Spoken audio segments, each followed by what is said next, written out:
In the remote Marshall Islands, on Runit Island, sits a strange, silent structure, the Runit Dome. It looks like a giant white saucer on the beach, a concrete cap, 18 inches thick, sealing away a deadly secret from the Cold War. This is not a monument to triumph, but a tomb for radioactive waste left by decades of nuclear testing. The United States, racing the Soviet Union to build ever more powerful bombs, chose these islands as their proving ground. From 1946 to 1958, Paradise became a laboratory for atomic destruction. The Runit Dome covers a crater filled with radioactive soil, equipment, and plutonium, the toxic leftovers of dozens of nuclear tests. Built to contain this poison, the dome was meant as a permanent solution. But nature, rising seas, storms, and time are testing its limits.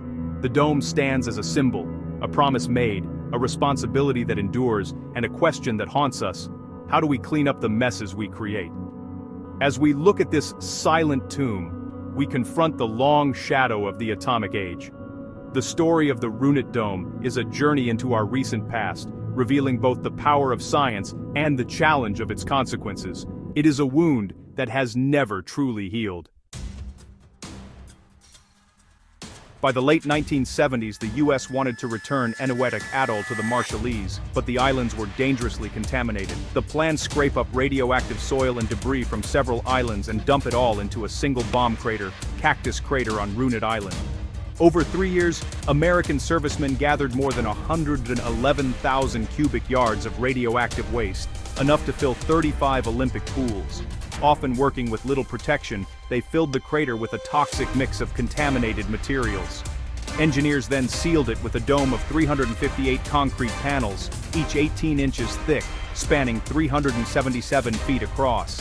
Inside lies plutonium-239, one of the most toxic substances known, with a half-life of 100 years.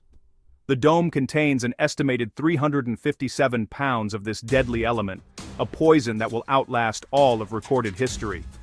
The dome was built on porous coral rock, with no protective liner beneath.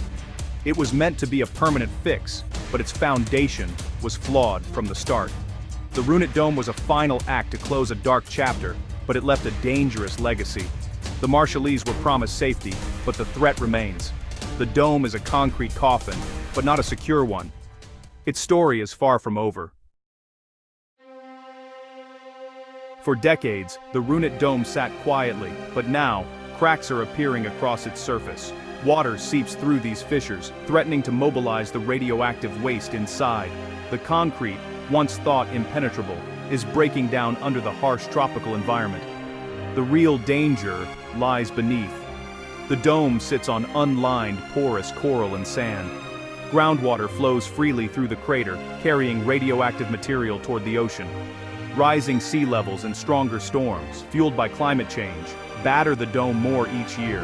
A powerful typhoon could one day breach the dome, spilling its toxic contents into the lagoon and beyond. The Marshallese government has pleaded for help, warning that the dome is a ticking time bomb. The cracks in the concrete mirror, the cracks in trust between the Marshallese and the US. For those living nearby, the dome is a daily reminder of broken promises and a future at risk. The poison beneath is slowly finding its way out. The battle with the sea is one the dome is losing.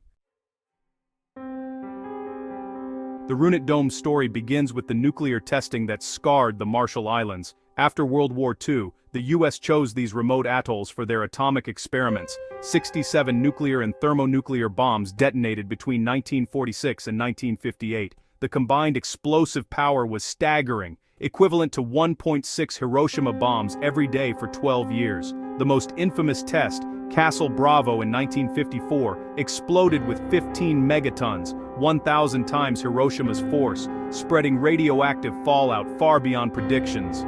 Entire islands were vaporized and fallout contaminated inhabited atolls and even a Japanese fishing boat. The Marshall Islands became a pawn in the Cold War, sacrificed for nuclear supremacy. The land, sea, and sky were poisoned with invisible elements that would linger for millennia. The tests ended in 1958, but their legacy was just beginning. The Runit Dome is a direct result of this era, a concrete lid on a radioactive past. The fallout's shadow still stretches across the Pacific. The nuclear test devastated the Marshallese people. Entire communities were uprooted, forced into permanent exile from their ancestral homes. The loss of land shattered their culture and way of life, creating lasting poverty and trauma. The most tragic consequence was exposure to radioactive fallout. Children played in the white ash that fell after Castle Bravo, unaware it was deadly. Acute radiation sickness struck quickly. Long-term cancers and birth defects became heartbreakingly common. The Marshallese became subjects in medical studies, feeling more like test cases than patients.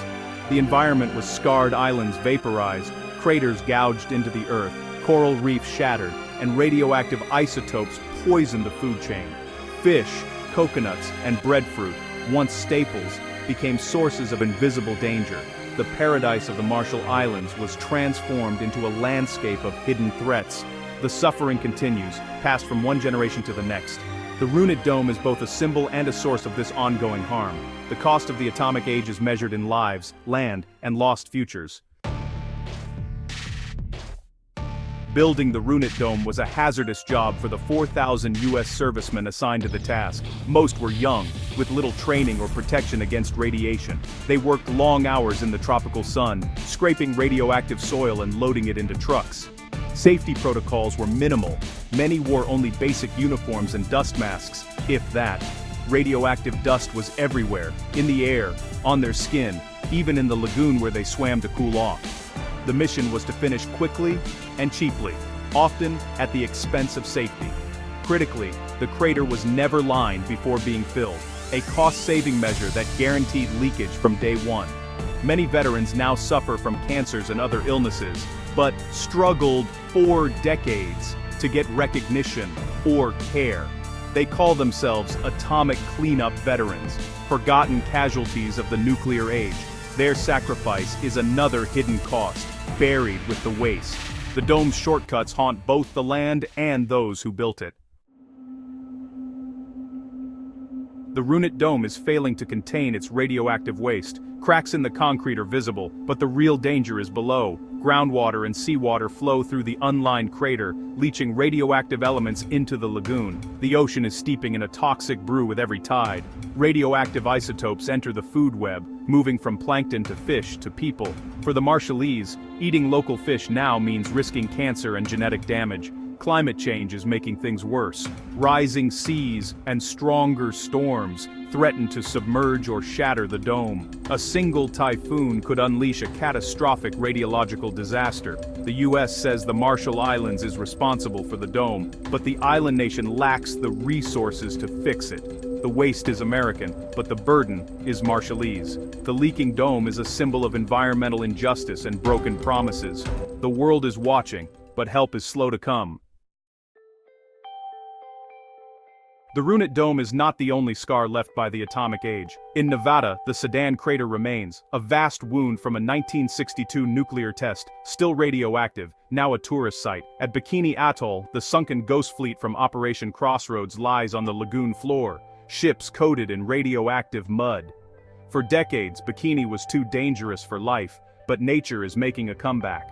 Coral grows on the wrecks, and the lagoon teems with sharks, tuna, and vibrant reef fish.